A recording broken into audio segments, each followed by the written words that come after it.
Today I'm gonna be doing a video about IB. Have like kind of asked me for advice on my experience, so I just thought it would be easy to just do it here, so it's just there, easy to access and things like that. I'm really gonna be giving my best advice from my personal experience, so obviously it's not gonna be the best, like the only advice, it's just my advice. I was gonna title it something like how to get this amount of points, but then I feel like not everyone necessarily wants to get like, you know, a 45. Like obviously it's nice. I didn't get a 45, I got a 43. I'll explain that in a bit. It's just my advice on IB, like how to do decently, how to thrive in the IB.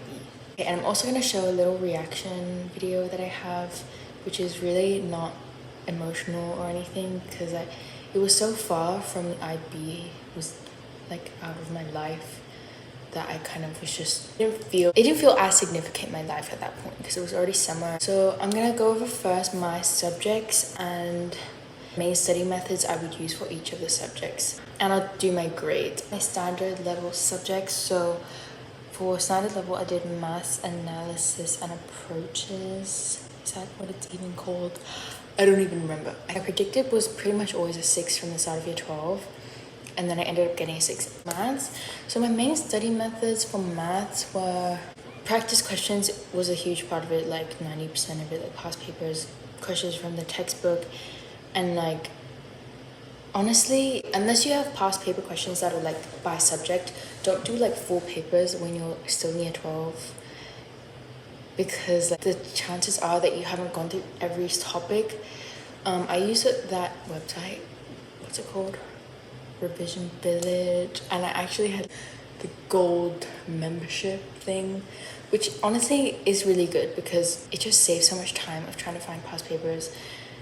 And they give you the mark scheme, like they give you the worked answers, like they show you how to do it. And then I did standard level Spanish.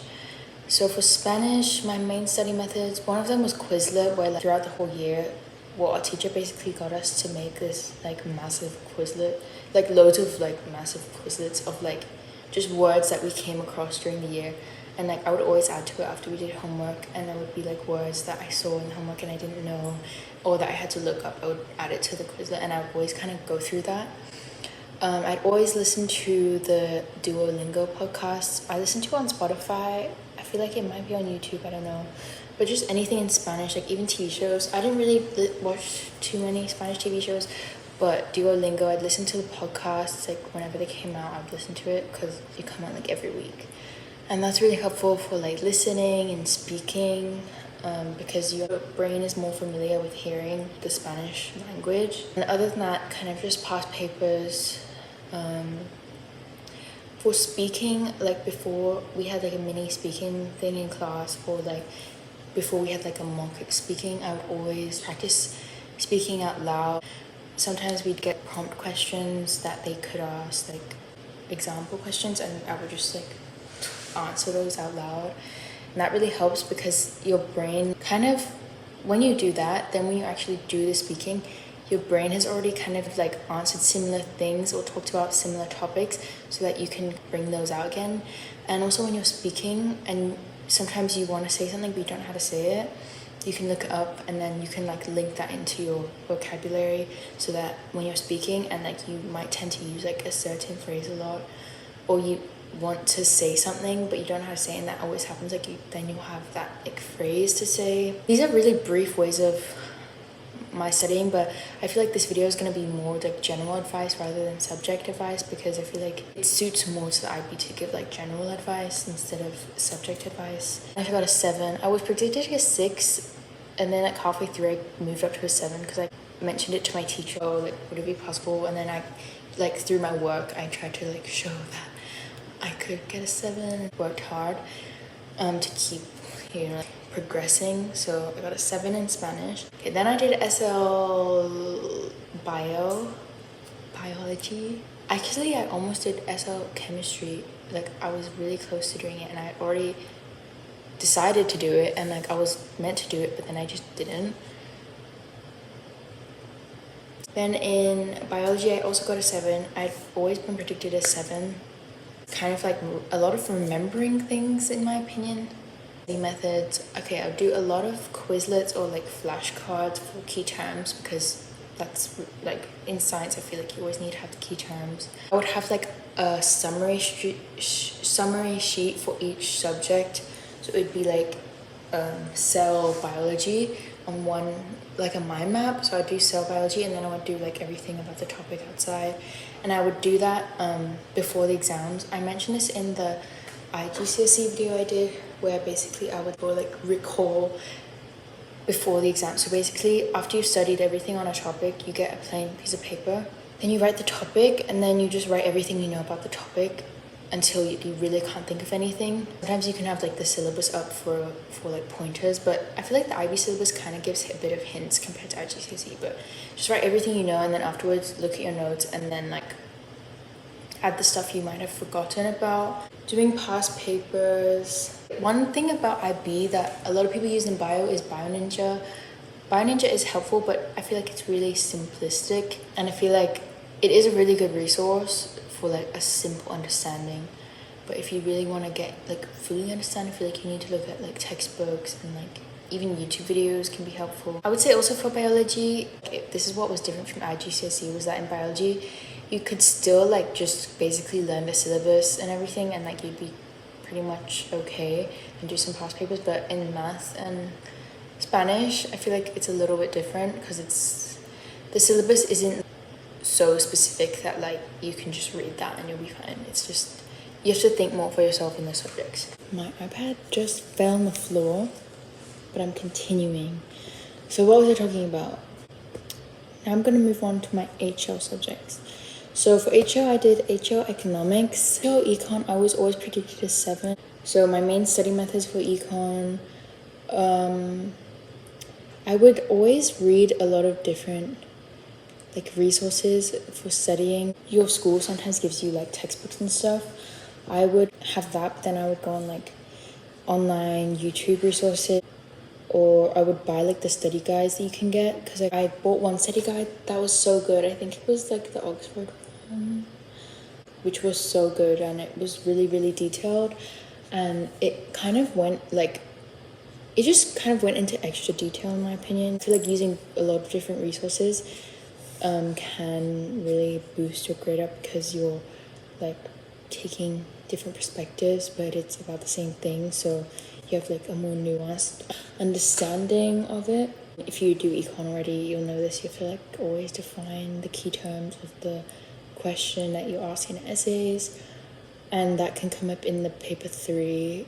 Econ for me was one of the subjects where it was really note heavy. I feel like biology, yes, but the notes I did were kind of less in detail for sure than econ. Like econ, I would have more like bullet pointed details under each heading and stuff, but bio was like diagrams and like keywords and key ideas. Like it was kind of more visual for me. And econ was more notes heavy. Obviously there are a lot of diagrams in econ that you have to learn, which I know that sometimes if you're in year 12 like starting, it looks really difficult. Like it looks so difficult, but if you really take time to understand the subject and the graph and what the diagram actually means, it will come to you. And I honestly was worried about that, because I felt like I wasn't really like a graph person, but ended up being fine. And for essays, just do practice essays, ask your teacher for practice questions, go on past papers. I would do a lot of like planning instead of actually writing the whole essays. Like once I'd managed the process of writing essays, like through mocks and like practice tests and stuff and homework and stuff like that, and like I got like decent grades and my writing style was fine. I had like the definitions, diagrams, explanation, and gave examples. Then after that, I would kind of I wouldn't write whole essays. Like when I looked at past paper questions, I would just kind of bullet point what I would say. Then I would look at the math scheme and like see if it like aligned with that. Paper 2 is like the data response one. I would say practice that one, because there's like kind of like a technique to doing it. I feel like if you just did it without practicing, you wouldn't be able to get full marks, because it's kind of like strange. Like you have to do certain things. Paper 3, maths-ish paper. At first, like, I was genuinely worried about this because when I was in IGCSE and we were hearing about IB, I heard that there was like a maths paper. I was kind of worried when I heard that. I was like, oh, like maths. But it was fine. Like, as long as you practice it, you really get the hang of it. There's practice papers and then mark it and you'll be fine. Like, I did that, and then but in the last mock we did, I think I got like 2 or 3 marks off. For econ, for notes, I would make my notes before class. Like, I basically finished the topics a bit early so that I would already have learned about the topic briefly before the lesson. I don't know if that is really helpful for everyone, but for me, it just makes me feel more confident. And I did HL geography, and I was predicted a 7, I think, since the start, and then I ended up getting a 7. My main study methods were kind of, I'd make my notes in class for most topics, but for the HL topics, I do that a lot outside of class. For me personally, geo comes to me quite naturally, and I feel like if I try to write too much, it might end up being me just copying down like notes from a textbook, which isn't helpful at all.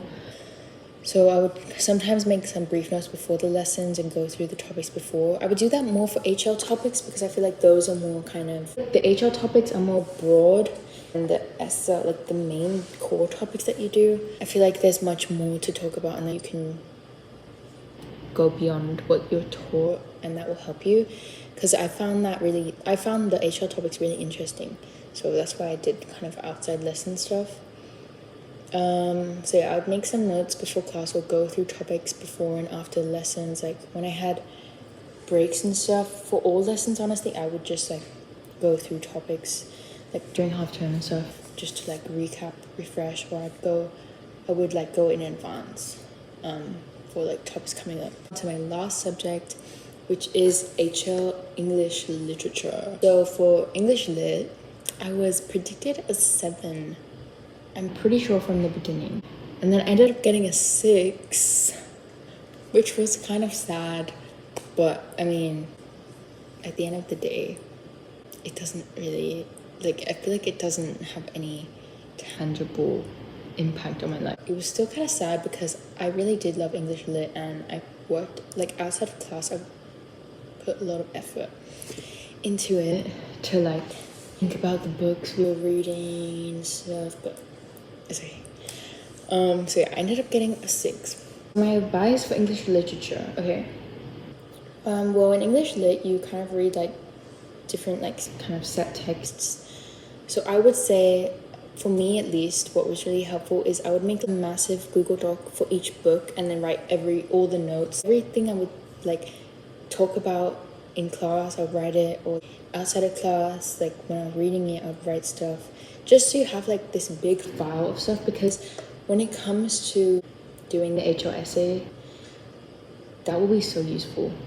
Honestly, it will be really useful just to think of topics, and even for the IO, like the oral exam, it's so useful to just have like notes so you remember, because sometimes you forget about a book and stuff. So if you have like this document with some quotes, some themes and stuff, then when you do an IO or an HO essay, you can just kind of read through it and be like, oh, maybe I could talk about this or this or this, like, and you just have, like, you feel more comfortable when you have that like big document. Okay, so that's all my subjects. So with all of that, I got a 40 without casting TOK, and then with casting TOK, I got a 43. So I was predicted a 44, but I got a 43. Now I'm gonna do a quick thing about IAs. So obviously not everyone has the same subjects as me, so I don't know if I should give specific IA advice. I could, but I feel like it might not be that. Okay, I'm just gonna talk briefly about the IAs. Okay, maths IA. I feel like maths IA can be like one of the most stressful ones for some reason. I don't know, I feel like when it was brought about, it seemed like such a huge thing that was like, oh my gosh, what are we gonna do? So I would say start thinking about it pretty early on and just think of ideas. You don't have to think about what you're actually doing, like you don't have to plan everything, but just have like a few bullet point ideas, like somewhere, so that when it comes to talking about it with the teacher, you can like just bring up different things. And I'm pretty sure that a lot of the time your first idea isn't gonna be the one you're gonna go with, but it can lead to like better ideas. My one, I did it about like statistics or something. It was something to do with like plastic pollution and people living in the coastal area, and like how those were related, and if it was a relationship, and if so, like could I predict what it would be like years later or something like that. That's a pretty standard idea. And then for bio or like sciences in general, I would say my advice is to plan a lot and actually think about it, because a lot of time you'll do some type of experiment or like practical thing. So I would say definitely actually think about what you're gonna do, because a lot of the time you have this idea. Like, I'm gonna tell you about what I did. I basically I was doing something about how ocean acidification could, I don't even remember. It was like, how could it erode bodies of like shelled organisms like mollusks and stuff like that. So I had like a list of creatures that I was gonna, not creatures like the shells. This sounds really bad, but it was ethical because these were like disposed shells. It wasn't like I was killing animals and then like, you know.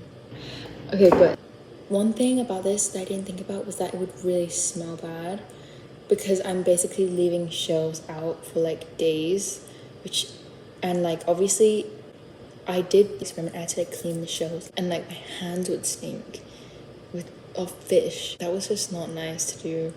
So I would say just be practical and like think about it, because I feel like I didn't actually think about what it would be like to like have to spend hours after school smelling fish and smelling like rotten fish. So yeah, but honestly, I feel like as long as you have a decent idea, talk to your teacher, plan it, you're fine. I feel like you're really fine. I don't think it's anything too crazy. Yeah, I feel like IAs, you can get through everyone, I feel like everyone can get through an IA. Talk to your teacher, communicate, plan. Yeah, that's my main advice. I feel like the IA is pretty straightforward. Okay, for econ IAs, you do 3 IAs. I think you do micro, macro, and then international.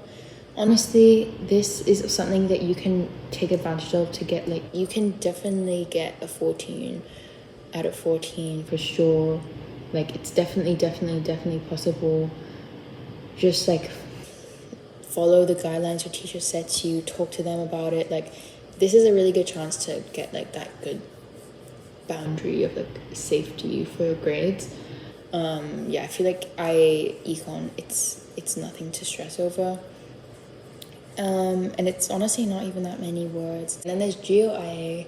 GeoIA, it's fine. The only thing about it is it does take a lot of effort, because you're like doing a lot of graphs and like images, which can be like really tiring because you have to like format everything. But other than that, like the actual writing and content stuff is fine. Again, communicate with your teachers for all the IAs. I feel like that's a really good piece of advice. Just communicate, check things over. You'll be fine. Like, honestly, you'll be fine. So now I'm gonna get on to the general advice.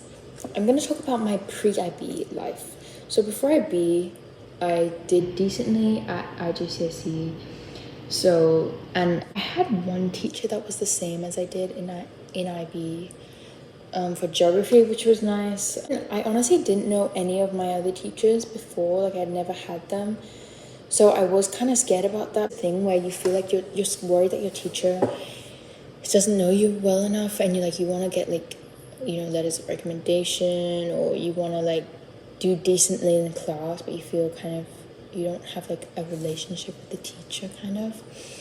I feel like that will just come along as you go through the year, because like these teachers have probably gone through like IB teaching before. Don't stress about that at the start, because it's not just going to be like an instant thing. Next thing I'd say is definitely communicate with your teachers, and don't wait until the last minute for this. So for things like just things in class, like if you don't understand something, or if it's on like your coursework, you're kind of unsure, just like communicate with them. Don't be scared, and don't wait until it's too late, because in IB, because you have like quite a lot of different things going on, especially as you move into like end of year 12, year 13. If you leave stuff, it's just gonna be piling up and piling up. So yeah, as soon as you have like some type of question, just ask it. Try not to just brush it aside. You can also do this with grades. So, you know, like if you really feel like, oh, I think I could move up with this grade, I think I can work to get this grade, then do that. Obviously, don't be annoying. Like, don't continuously ask or like beg or whatever. Just if you feel like it's like a feasible thing to do, then talk to your teacher about it. Next thing is to do pre-class work and extra work outside of class when you have time. I think this is really important. Just, I'm not saying like to spend hours and hours like on the weekends and stuff, because obviously you need to have rest as well. But for, let's say for example, you're in class and then there was one topic that you didn't really write notes on, or there was one thing you didn't really understand.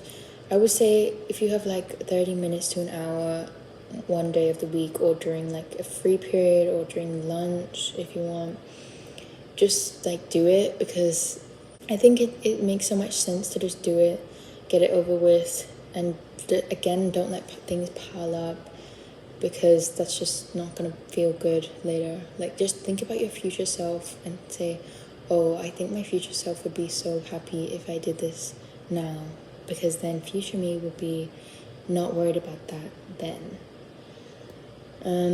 Doing pre-class work. Okay, so this is kind of optional. It depends. I feel like this is more applicable to kind of HL subjects with more heavy content. Like for me, econ was pretty heavy in terms of content. So I would kind of go over stuff outside of class, go through topics, go through them before the lessons, as I said, like at the end of year 13, like I think a month or two, like a few months before the end, I already like done all the notes for like the whole syllabus. So I don't know, that's just my personal way of doing it. If you feel like that's really not gonna help, then, and you feel like you learn better just from being in class and listening, then just do that, because I know some people are like that. Next thing is to take time for yourself. I feel like when school moved online, this was kind of a big thing for me. But it was a really good time to just find a balance between like work and like relaxing, doing hobbies, reading, like whatever you want to do. Because like both of those are necessary to be successful. And also you need to balance between like university application and preparation, things like that. Just, you know, you need to have a good balance. And it might sound like, oh, like everyone says you need balance, but you really do need it, and it can take a while to like find a good balance. Like there might be times where you might be like really out of balance, like pendulum, you know, like a pendulum, like that swings. So you can go, whoa, like way too much work, or you can go, whoa, way too much relaxing. But the more you stay in this little middle area, is like the easier it is to get back to the balance. And if you're up here, it's like you have to go all this way to get back. So try to, you know, like stay in this little space here. I'm going to talk about CAS, TOK, and stuff like that. So I would say one thing just in general about CAS and TOK and annual academic subjects and stuff. Try to find links between them. Like in CAS, you could do activities that might involve like a subject you study, or in TOK, you could write about like an area of knowledge that links to something you study. It just makes everything flow easily. Like everything kind of flows instead of like feeling like they're all really separate. I feel like it's much better to think of them as kind of like interrelated things. Okay, I'm gonna talk about CAS separately now. So for CAS, I would say honestly, you can do CAS. Don't see it as a huge, like big task, because it's honestly not. It's like probably one of the easiest parts.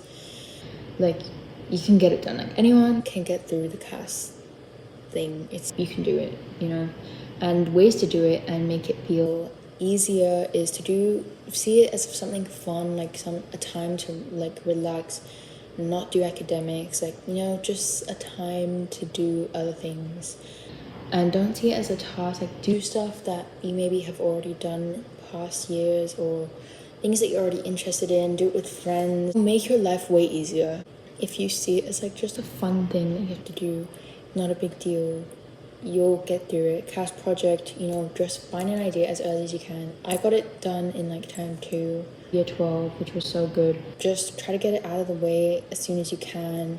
Find something to do, talk to your supervisor, like just get it done. Like you don't have to do like a whole massive thing, just do it, get it done, and it'll be really good. Like you can do it. I feel like a lot of things in the IB, like before you do it, it looks like so scary. Like IAs and essays and CAS and stuff. It's like, oh my gosh, how can I ever do this? Like I don't even know what I'm doing. Once you do it, just get it out of the way. Like just get it out of the way. Next thing is TOK. I personally did like TOK because I found it really interesting, but I mean, TOK is kind of known as like, it's known for being disliked, I feel like. But honestly, just do it. Like, just try to enjoy it because whether you like it or not, you have to do it. So and I feel like in TOK, because there's so many things you could talk about, like there's definitely something you can find interesting within it. Just try not to see it so much as really abstract thing and just think about it in terms of like, oh, I feel like this is such an interesting subject, or like this is such an interesting thing that happened in history, and then just go from there. Engage in class, definitely. Listening in class in TOK is really important. For the presentation and essay and stuff, honestly, there is a criteria for both of those, so I feel like it's not impossible to get a good grade because you have this like criteria of things to do in the essay.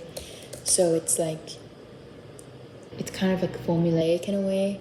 Just make sure with your teacher you have good examples, good points to bring up, and you'll be fine. Like, I'm sure as long as you talk to the teacher, you'll be fine.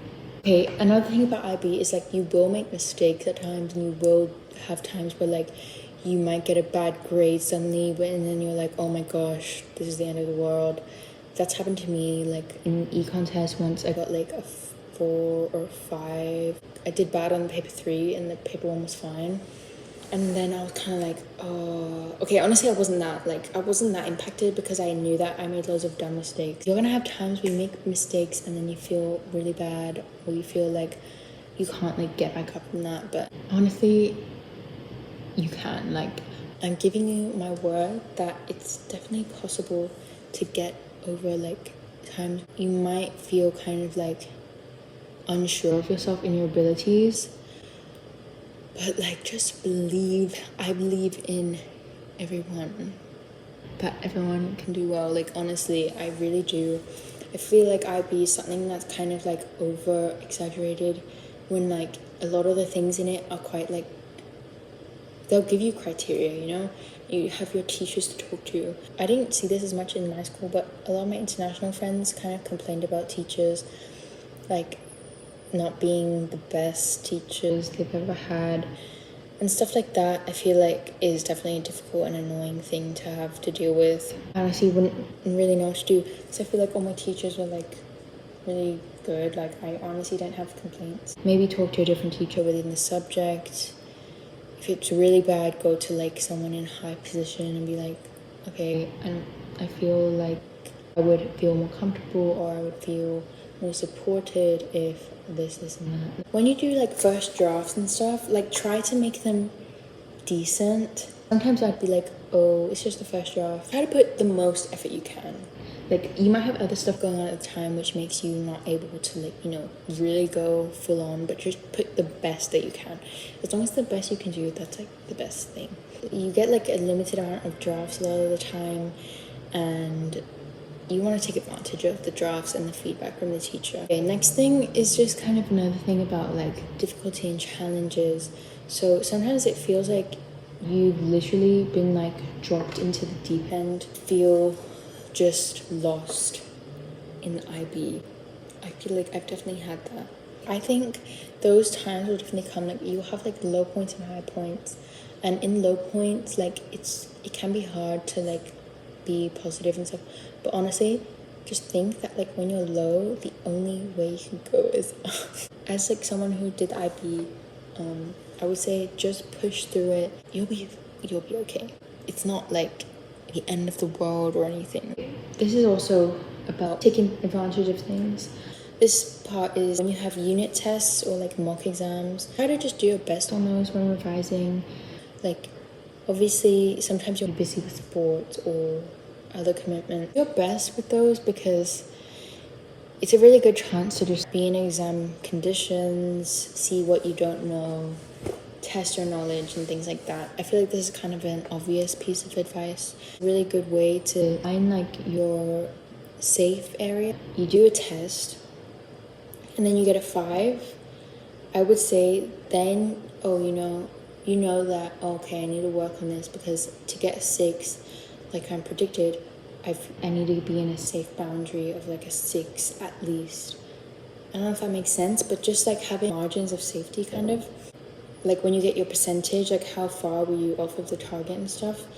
Obviously, percentages aren't going to tell you what you need to work on. So on top of that, you need to actually look at the subjects, like topics or types of questions that you need to like remember to work on or remember for next time, like make notes of that and everything. Next thing is for revision, resources and stuff. I would say it kind of takes a few months into the IB, like when you start, but find like your go-to resources for each subject.